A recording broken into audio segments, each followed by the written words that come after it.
What is up, my shells? By the way, in the last episode's podcast, I mentioned my Instagram group chat that I made, and I got so many messages asking how to join it. If you go to my Instagram profile, it should be in my bio. It's called My Shells, like the emoji of a shell, and you should be able to just find it in my bio and join there. But seriously, still a week later, remains my favorite thing, and it has no other benefit other than literally being a source of entertainment for me and you, because we could chat about whatever we want, and it's been so much fun. So go join it. It's in my Instagram bio if you want to. If not, don't. So if you're on there, you know what case we're talking about today. I briefly mentioned it, and I don't know why the royal family has such a chokehold on me. This person, Jane Andrews, the person we're going to be talking about today, she wasn't in the royal family, but you'll see we're going to talk about it regardless. And this woman that we're talking about today, Jane Andrews, honestly, her entire life story is bizarre. The highs were so high, but the lows were so low. So let's get into it. From working in a literal palace to finding herself behind bars. This is the story of Jane Andrews. Jane Andrews was born and raised in North Lincolnshire. I feel like I always botch that name. North Lincolnshire. It's in England. And she was the youngest of 3 children. She had 2 older siblings. Her father was in the woodworking business. Her mom was a social worker. And in the Andrews family, ever since Jane was born, ever since she was a child, ever since she could remember, her family struggled financially. It was always a constant in her life. It was something that they struggled with, and kind of just seemed like they kept digging themselves into deeper and deeper debt, which wasn't great for anyone in the family, obviously. As a little girl, Jane Andrews was very, very smart. She was the kind of person that you would just call academically gifted. She was just good at everything that she did. Very good in grammar school, and not only was she book smart, but she was also so creative, and she would find little hobbies here and there that she would just kind of end up teaching herself. She picked up so many different hobbies, like arts and crafts hobbies, and she would just keep practicing, and she would get really good at them. When they were growing up, the Andrews family fell into really bad debt. They just kind of dug themselves into this hole they couldn't crawl out of, and it was so bad that they had to downsize their house because they quite literally could not afford the house they were living in anymore. So they had to get up and move to a small seaport town called Grimsby. And that move affected not only Jane, but also her siblings a lot because it was a big change. And I guess you could call her childhood very unstable. It felt to her like there was never any stability in her life, and the family just constantly found themselves facing different kind of struggles and kind of just had to grow up around them. That's not to say, though, that they were living on the streets and they didn't have money to eat. They were fine. Right? They weren't like in dire need of money, but they had money, just enough money to survive, put it that way. Anyway, that big of a change, moving schools, moving houses, moving to a new place, it affected Jane, not only Jane actually, her siblings as well, very drastically, because of course it did. They were children, they were growing up, and this was a really big change for them that they now had to get used to. And it wasn't like Jane was ripped away from this amazing big friend group that she had had all her life, because in reality, Jane wasn't a very social girl. She was the girl that kept to herself. She was quiet, more reserved, and had a hard time making friends as it was. So when they moved, it was even harder for her to now be the new kid at school and try making friends that way. So she kind of didn't. She just kept being the quiet, reserved girl, and in turn, that made her quite lonely. For as long as she could remember, really, Jane had struggled with mental health. She struggled with depression, anxiety. She also developed an ED. She often had panic attacks. And it got so bad that when she was 15 years old, she didn't see a point in being alive anymore. She thought that she did not want to be alive anymore. And it was after her mother caught her skipping school that Jane thought that was kind of the nail in the coffin. She must have been scared that she was going to get in trouble with her mom, or she just quite literally could not take another thing on top of everything else that she was already dealing with. So that day when she got home from school, she went straight to the family's medicine cabinet. She picked up and grabbed every single pill that she could find, and she swallowed them. It was her mother actually that found her in a horrific state. As you can imagine, she had taken way too many pills and she was kind of dazing in and out of consciousness. But her mother saw her in that state. She saw her daughter and she didn't do a thing. She let her be.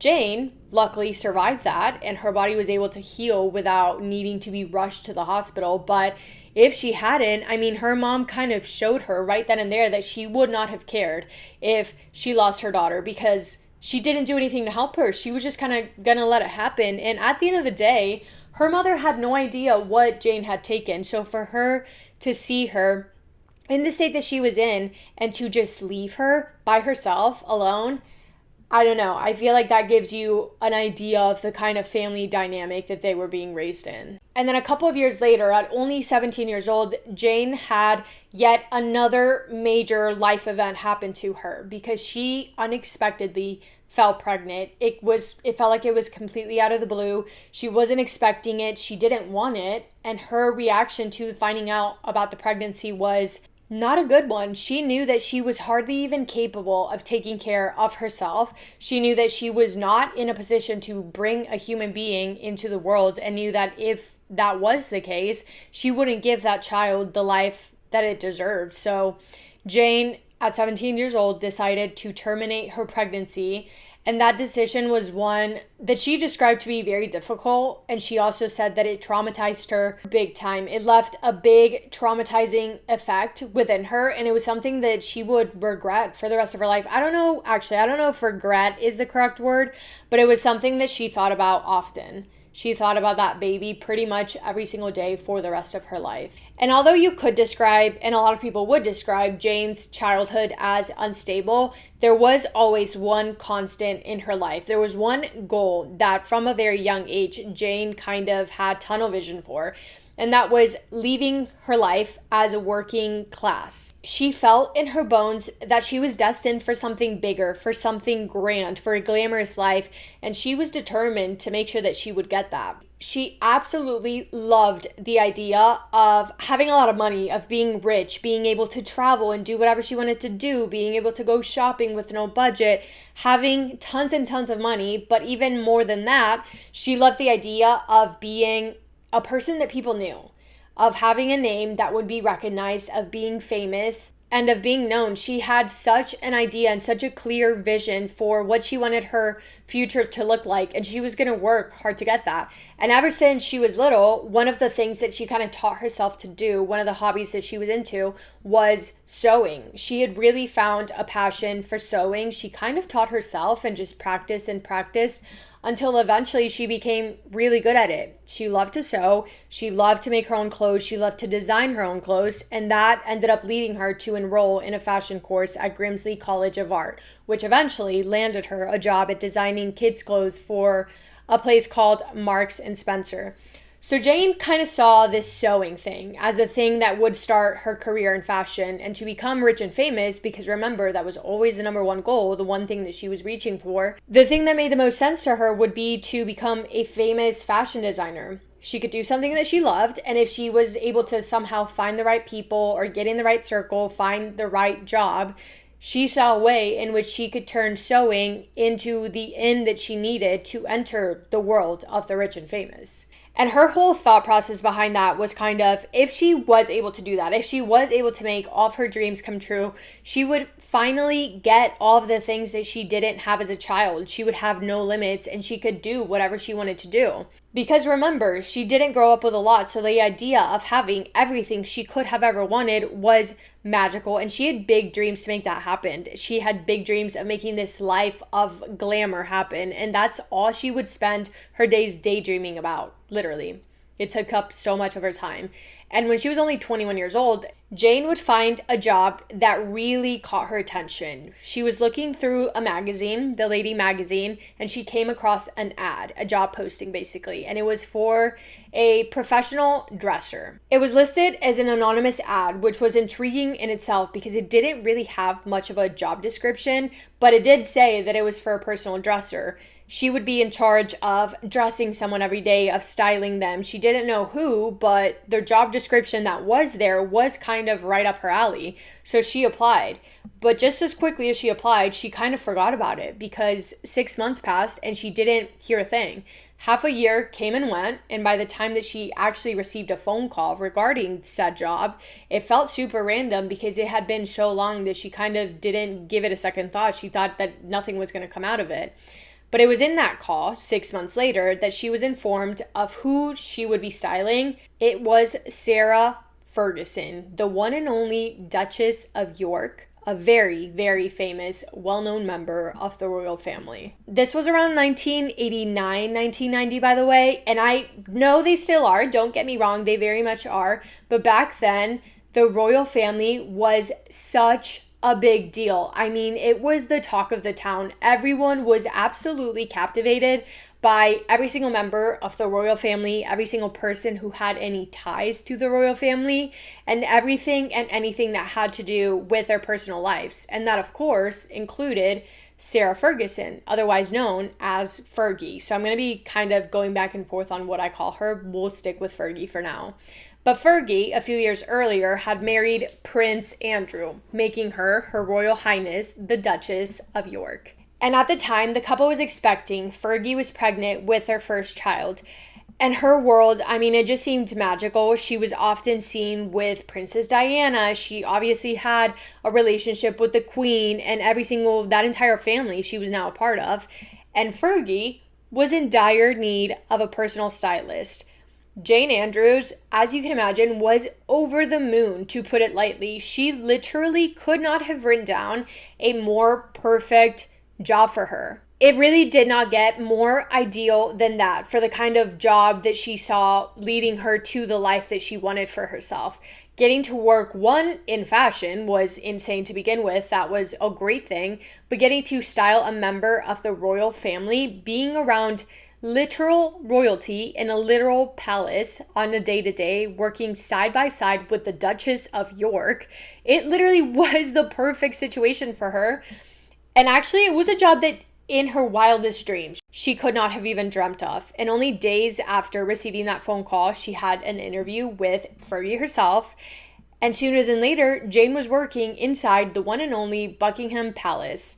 When she arrived there on her first day, she probably took a taxi or something, but she showed up with nothing more than 10 pounds to her name and a small little suitcase with old clothing. But when she got there, she was met by a housemaid. She was escorted up to her room, and the first thing that she saw was a beautiful flower arrangement from Fergie herself with a little card that said, "Welcome to the team, signed the boss." The actual pay of the job wasn't anything crazy. It wasn't anything that would make your jaw drop. It was around 18,000 euros per year. But remember, this was a few years ago, so it would be obviously more in today's money. But the lifestyle that came with it is the thing that attracted Jane the most to this position. And it was the thing that mattered the most to her, because she was suddenly working inside a palace. She actually lived there for a little bit, but then she ended up moving to an apartment of her own in London, an apartment that was paid for by the royal family. But regardless, day to day, she was surrounded by the elite. She was making connections with the rich and famous. She was wearing designer clothing provided to her by the royal family. She was seen and photographed with Fergie on the daily. She was attending all the big, lavish, grand parties, every single big event. And slowly but surely, her personality, as well as her mannerisms, and even down to the way that she spoke, just the way she carried herself overall, all of that started to change. One, because she kind of had to change those things if she wanted to feel like she fit in with the people that she was now hanging around with. But also, I would say it was probably a mix of it both being natural, but also very, very intentional when it came to the things that she was changing about herself. This is a quote from Jane herself. She said, quote, "I was a country bumpkin. Suddenly, I was at Balmoral mixing with the royals, having long chats with Princess Diana. I was 21 years old, and of course I enjoyed it. If my accent changed, it was only because people made fun of the way that I said bath and grass. Fergie was headstrong, but she was very good to me," end quote. So anyway, that job, it gave Jane Andrews the one thing that she always wanted, the one thing she always craved, and that was status. And it was only natural that once she started seeing Fergie on the day-to-day, her relationship with Fergie became a really tight one. They got really close really quickly because they were spending so much time together. Jane wasn't only folding Fergie's clothes. She wasn't steaming her clothes. She wasn't only picking her outfits. She was traveling with her. She was attending every single big event with her. She was now a constant person who was always in the background in the royal life. She was in the background, but she was present nonetheless. And very quickly, Jane grew a very, very strong, I guess you could call it, admiration towards her boss. She looked up to her, she admired her, she kind of held her up to this pedestal and thought very, very highly of her. But more than anything, she saw Fergie as a symbol of everything that she wanted, but she never had. So, wealth, power, attention, and acceptance. And for Fergie, when it came to her point of view on things, she always saw Jane as a staff member because that is what she was. And don't get me wrong when I say that, she really did grow to like her as a person. She thought very highly of her. She thought that she was a very loyal person, a very capable person, great at her job, and she grew to trust her very quickly. And at times, she did consider her one of her best friends. But at the end of the day, Jane to Fergie was an employer-employee relationship. From Jane's point of view, however, on the other side of things, she kind of reportedly blurred those lines when it came to her relationship with Fergie. And I don't know how else to describe this. Like, I know that this is not the best way to describe this whatsoever, but I don't know what other way to explain it to you. But for Jane, her job was her biggest flex. I'll say it that way. It was her biggest flex. It was the thing that she loved the most about herself. It was one of the things that she was most proud of. And she would often talk to people, anyone who listened really, about how close she was with her boss, about how they were becoming the best of friends. She would often name drop Fergie's name in conversations.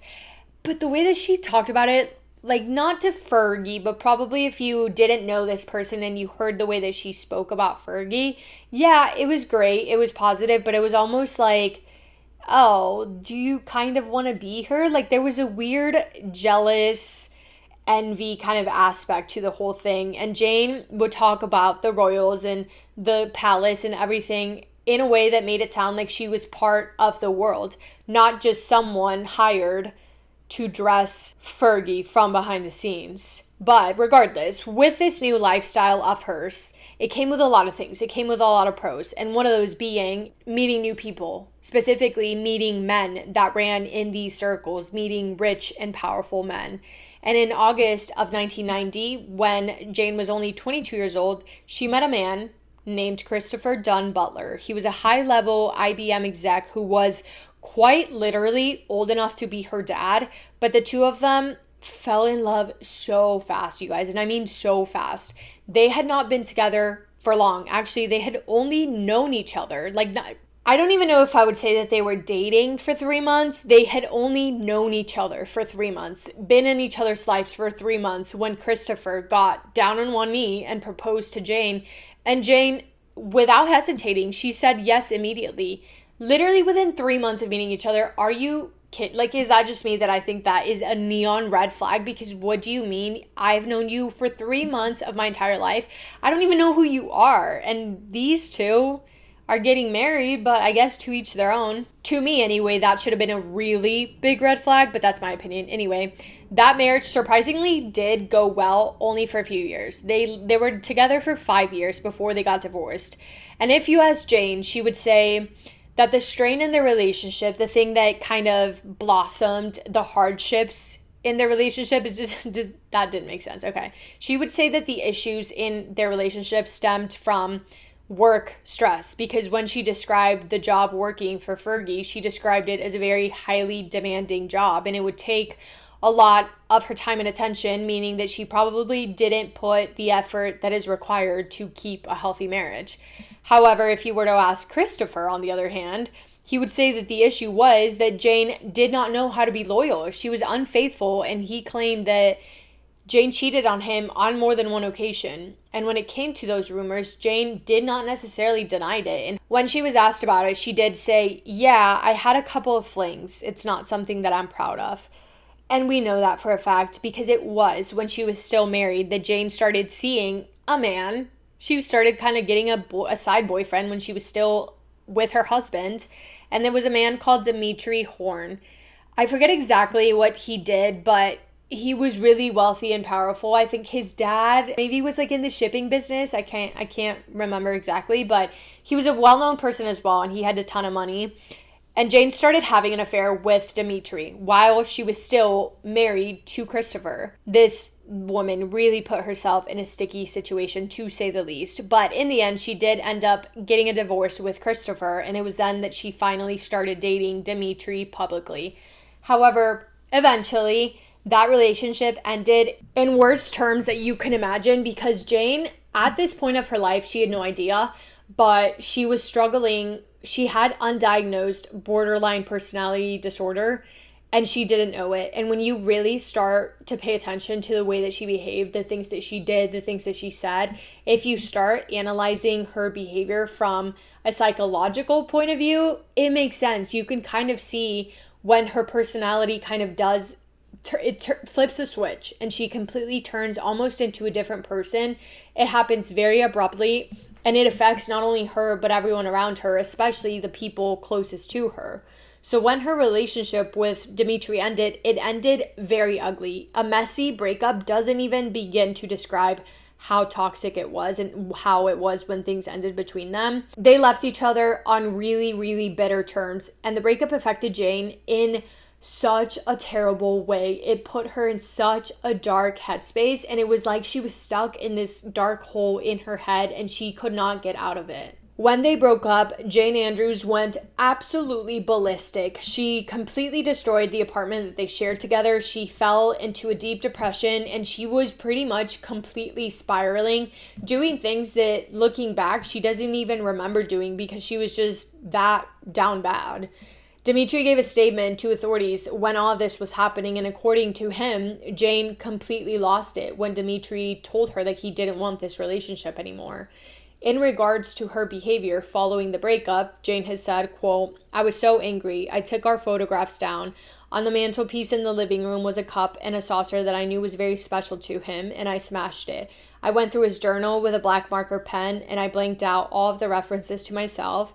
I picked up his telephone, and I smashed that as well. I'm ashamed of what I did. I've never done that to anyone else's possessions." So yeah, the toll that breakup was having on Jane got so bad that it took her to the same headspace that she found herself in when she was 15 years old. She started having those same thoughts of not wanting to be alive anymore, of not wanting to be on this earth anymore. And once again, for the second time now in her life, she attempted to unalive herself. And luckily, she was unsuccessful for the second time now in her life, and she was able to recover without having to check herself into a hospital.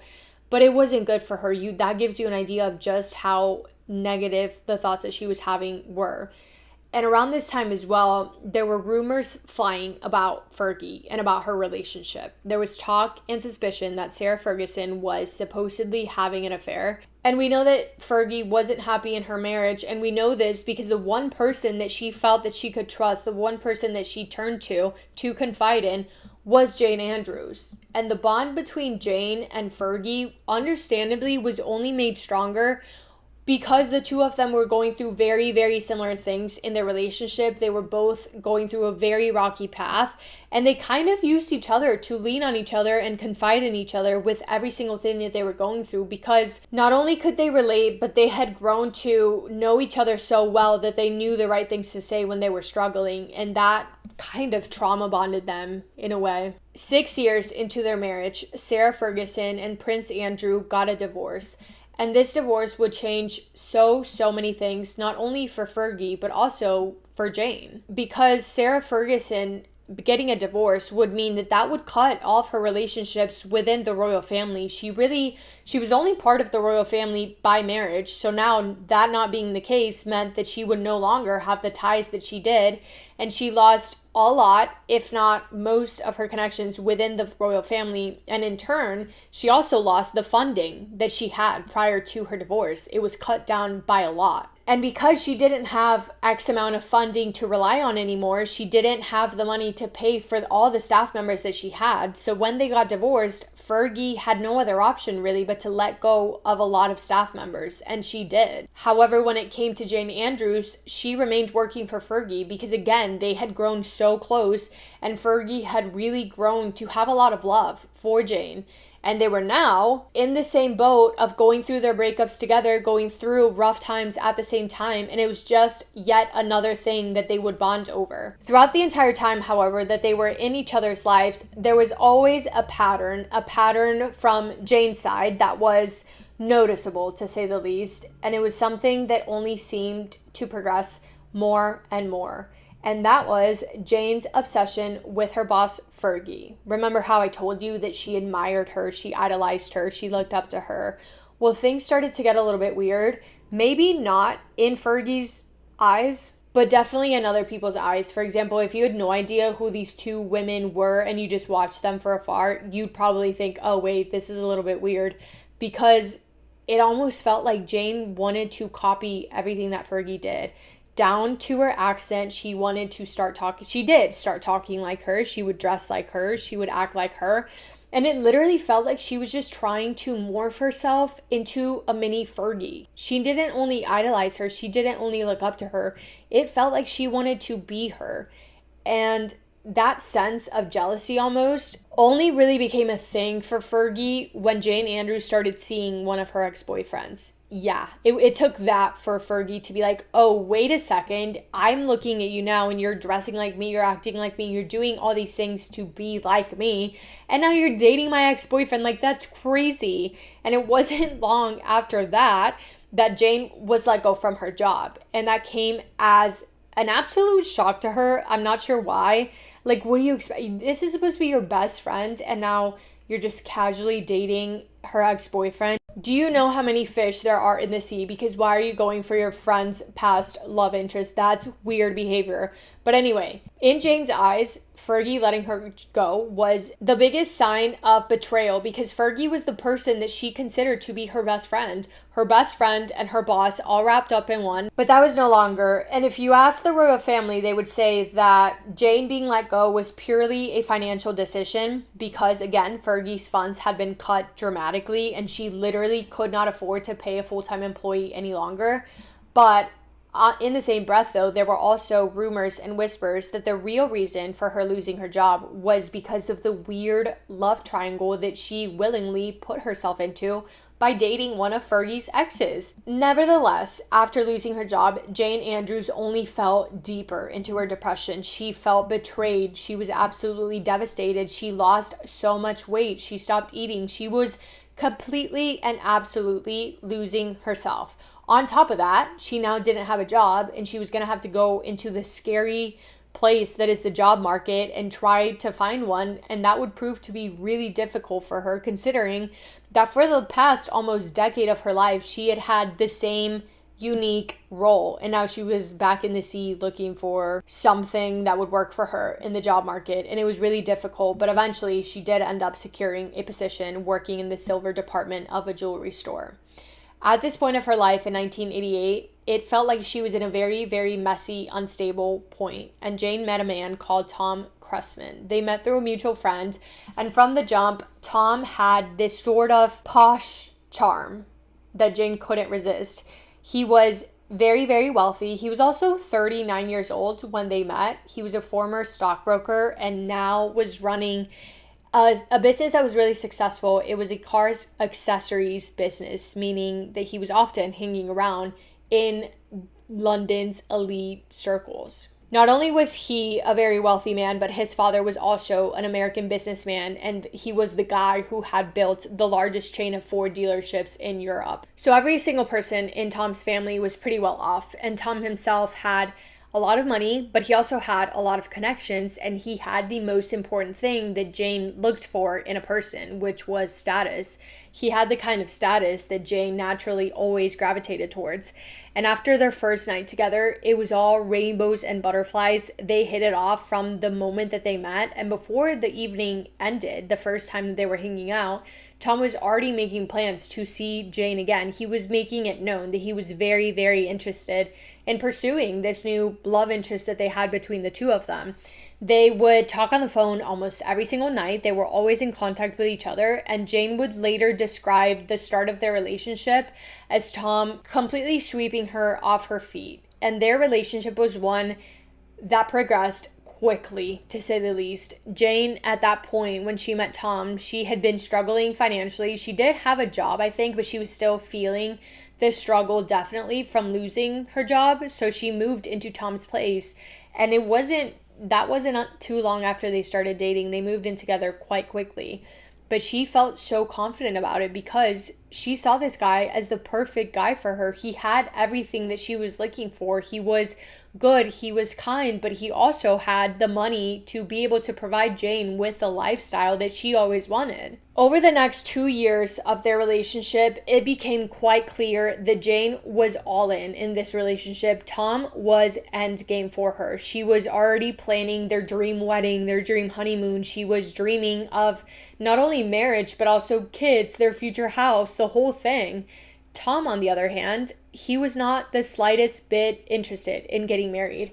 And don't get me wrong, he did really like Jane, but he didn't want to put a ring on her finger. I don't know what it was, but he must have been scared of commitment.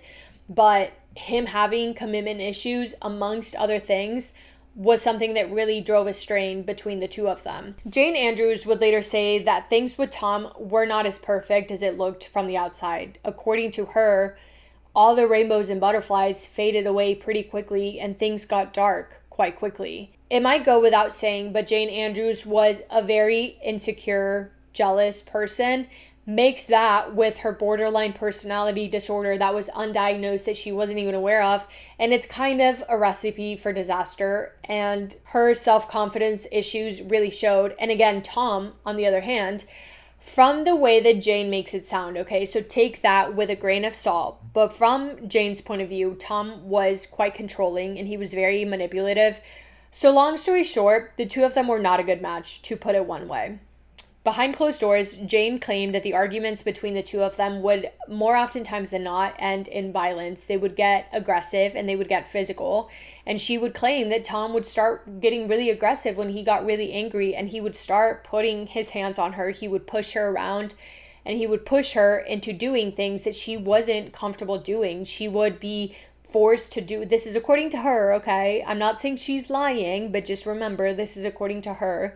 She would say that Tom would force her into doing things in the bedroom that she wasn't comfortable with. And not only that she wasn't comfortable with it, but things that would feel disturbing to her and kind of feel degrading to her almost. Tom would do things, or he would want to do things. He would suggest doing things that would be degrading towards Jane and that would make her feel so small. Mix that with her jealousy issues and also her borderline personality disorder, and it would result in the two of them fighting quite often. And when the two of them fought, it got ugly. Their arguments would somehow always turn into threats, and they would sort of go tit for tat on situations. If he said something disrespectful to her, she would just find something even worse to say to him, and they would keep going back and forth and back and forth. It was almost like a competition of who could say the meanest thing to each other, and it became so toxic. Jane has said, quote, "I was the ultimate in insecurity. He was the ultimate commitment phobe. I threatened to leave. He'd tell me to go, and then he would reel me right back in. He knew exactly which carrots to dangle, which strings to pull," end quote.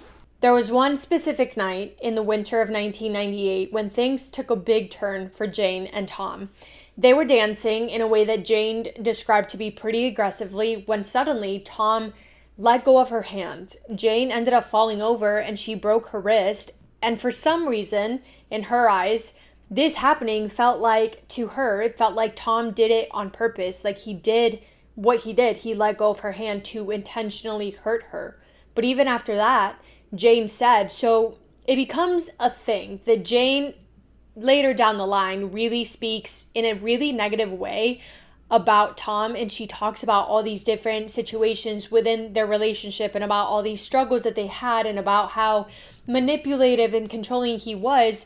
But at the same time, when they were together, she never brought anything up. And it wasn't until after things went downhill that she started bringing up all of these issues. So when she does, she's asked why she stayed if he was this horrible man that she made him out to be. And in response to that, she says, quote, "I wanted it to work so badly. I never knew when his moods would shift. One minute he'd be sweet, the next, out of nowhere, he would snap, hitting me with this wooden brush he kept around, and somehow he always made it feel like it was my fault, like I needed to be stronger, like he was doing me a favor by toughening me up," end quote. And I'm not saying that she lied, right? We want to believe victims when they speak out about things like that. And there is a good chance that he was this horrible guy. But nevertheless, whether you believe Jane's claims of physical abuse or you don't, it's clear that their relationship was toxic and it was messy for both of them.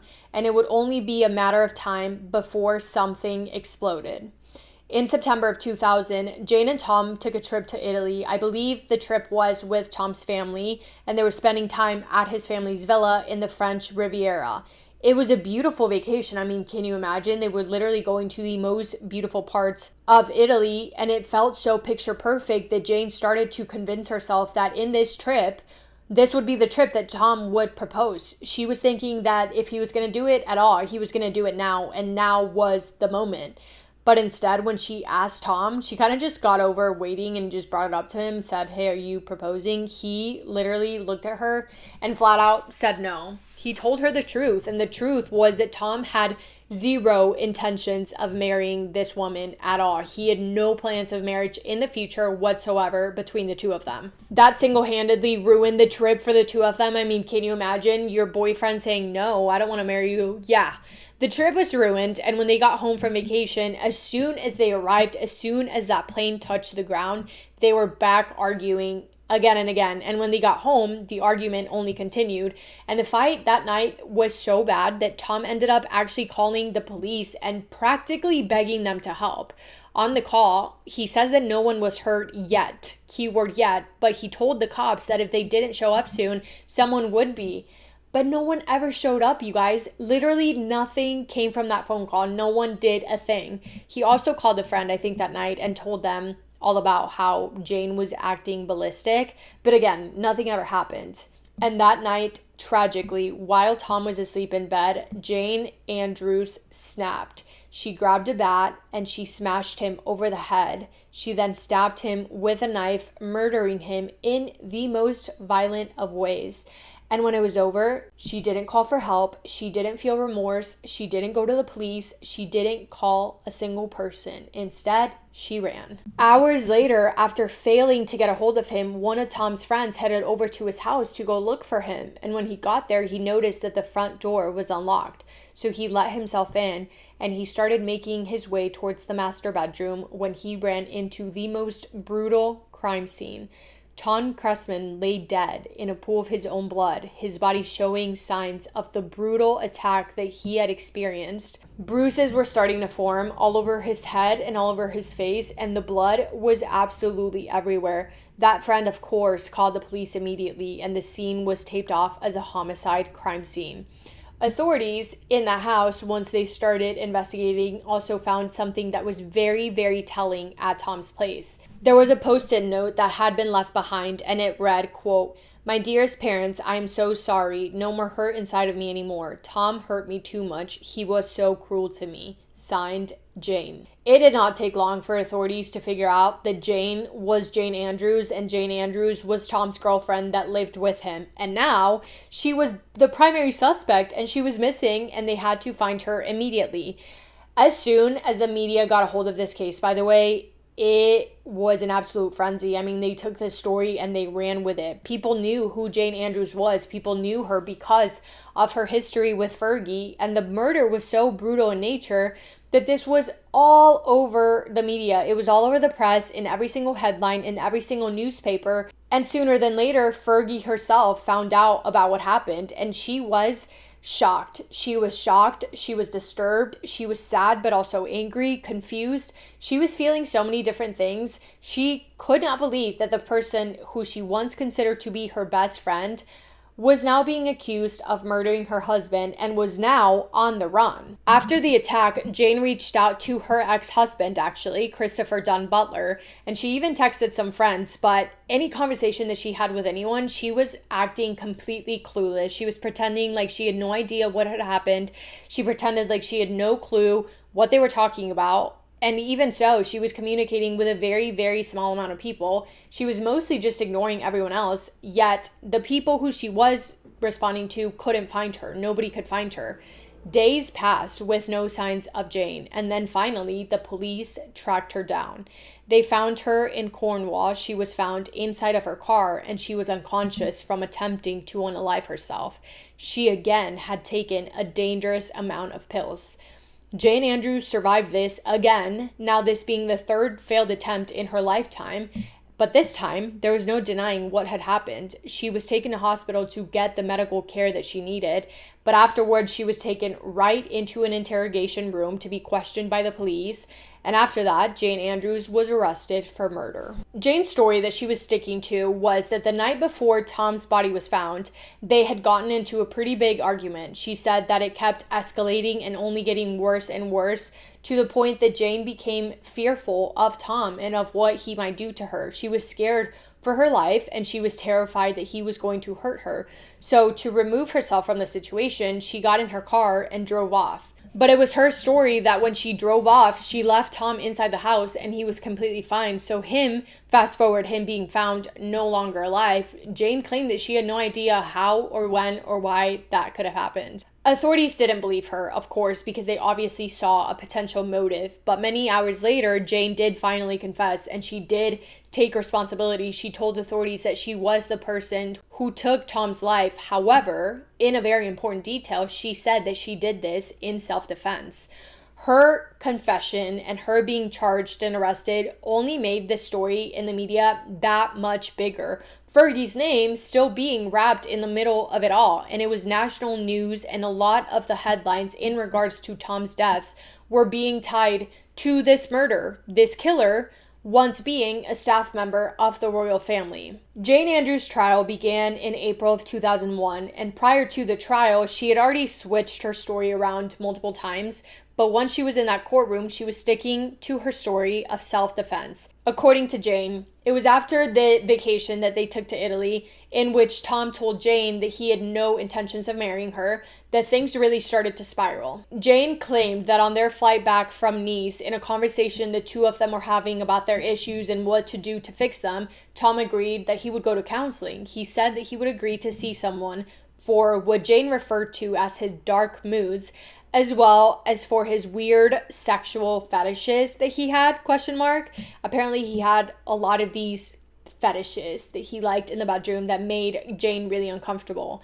But by the next morning, Tom had already changed his mind. He told her that he was not going to go to counseling. He had no interest in getting help for his quote-unquote issues, and that set Jane off. They got into it, they started arguing, and it quickly began escalating to the point that it turned physical. Tom told Jane to get out of the house, practically kicked her out.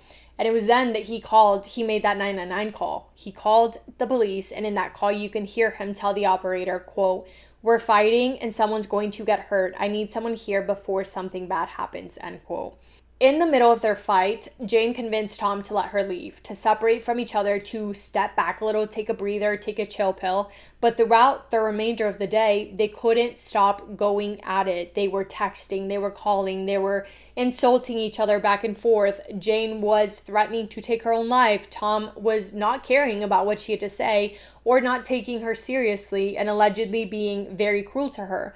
And remember, I said that in their arguments, it was a common thing for them to go tit for tat. Well, while she was out of the house and they were texting back and forth in this massive argument, Jane ended up emailing these extremely inappropriate emails that she found that Tom had written to another woman when he was being unfaithful. She emailed these emails to his parents, and not only that, she also sent them to the woman's employer. Those emails were some that Jane had found months earlier back in March, and she honestly didn't know the extent of how unfaithful Tom was being until after he was already gone.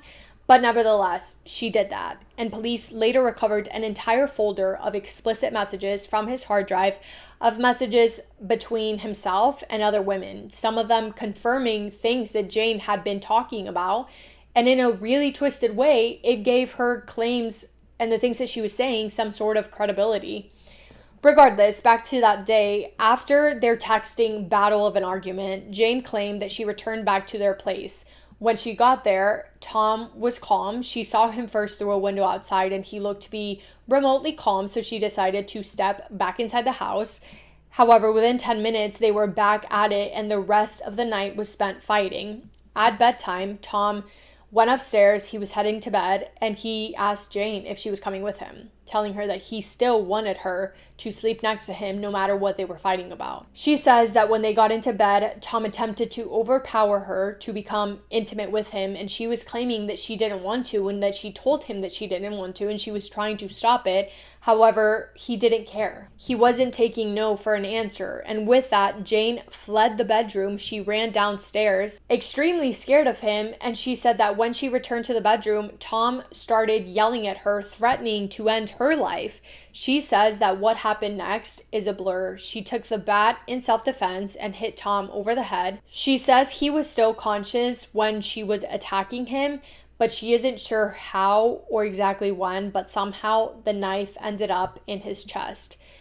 Jane immediately panicked, apparently not knowing if he was going to get back up and run after her, but she doesn't really recall. We know that after the attack, she did get in the shower to wash all the blood off of her, and then she found herself alone, standing in her dressing room, looking at herself in the mirror and thinking, I have to go. That was her story. That was the story that she was sticking to when she stood trial at the Old Bailey courtroom in London. She did take the stand in her own trial, in her own self-defense trial, and said that Tom had been abusive to her, not only physically, but also emotionally and sexually.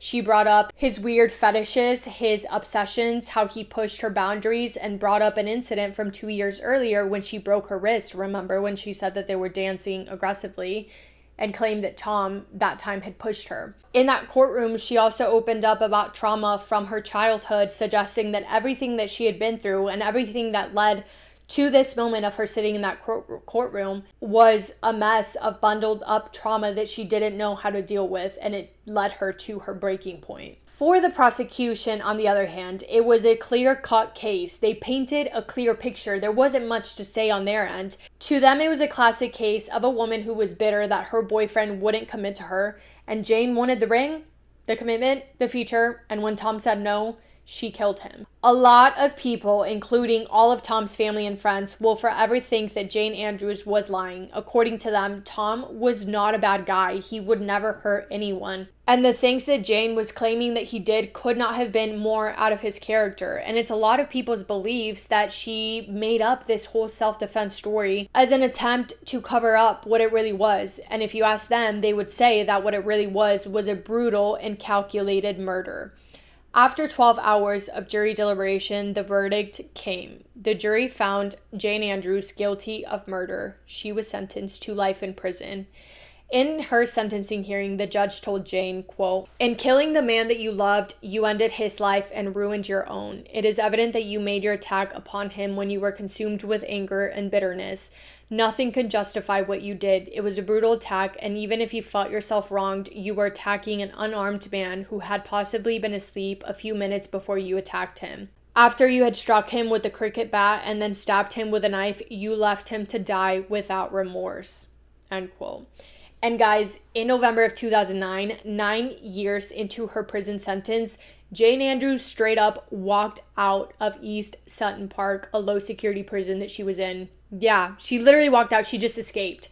She vanished, and for 3 days, literally no one could find her. Nobody knew where she was. But then finally, police did find her hiding out in a hotel room only 6 miles away. She was staying there with her family. And get this, for whatever reason, she somehow wasn't even charged for escaping. She was just sent back. And she was eventually released for good on August 8th of 2019. So yeah, Jane Andrews is now out and about as we speak, walking as a free woman, just hanging out, I guess. I don't know what she's doing. But yeah, that is the most insane story of Jane Andrews. And that is all I have for today's episode. I cannot wait to see what you guys have to say about this case. I'm definitely going to be chatting in the Instagram group chat about this because literally what is going on.